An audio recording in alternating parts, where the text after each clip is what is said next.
Bugün ikinci Türk Ticaret Sergisi Azerbaycan'da geçirilir. Birinci Türk Ticaret Sergisi uğurla Türkiye'de geçirilmiştir.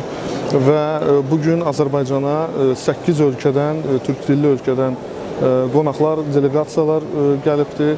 Bu tədbirdə bizim hörmətli millət vəkillərimiz, səfirlər və digər rəsmilər də iştirak edir.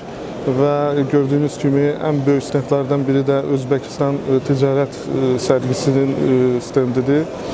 Bu günlərin bu mövzuda biz məqsədimiz, bu sərgini keçirtməyə məqsədimiz Türk dilli dövlətlər arasında iqtisadi inkişafın daha da genişləndirilməsi, Türk dilli ölkələrlə əlaqələrin, biznes əlaqələrinin daha gözəl, daha möhkəm qurulmasıdır. Və bugün bura təşrif buyuran qonaqlar təkcə Türk dilli ölkələrdən deyil, həm də ərəb ölkələrindən, digər ölkələrdən də, Rusiyadan da, Çindən də qonaqlar gəlir və bu sərgidən faydalanırlar.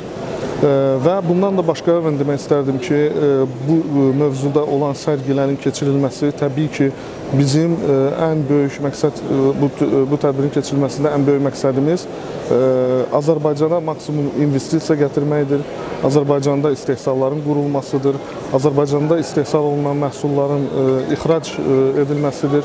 Və bununla bağlı da biz kiçik və orta biznes subyektləri və klubları assosiasiyası olaraq biz də öz təşviqimizi veririk, öz dəstəyimizi veririk.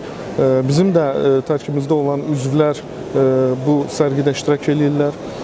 Gördüyünüz kimi sərgidə Kobiyanın da stendi vardır. Dövlət Agentliyinin uğurla təmsil olunurlar. Bizim yerli sahibkarlar üçün çox gözəl şərait yaradıblar. Və buradan Kobiyanın Kiçik və Orta Biznes İnkişaf Agentliyinin sədri cənab Orxan Məmmədova da öz təşəkkürümü bildirirəm ki, belə şərait yaradır bizim yerli istehsalçılar üçün ki, bu da ixracat çox böyük potensial olaraq çox böyük qapılar açır.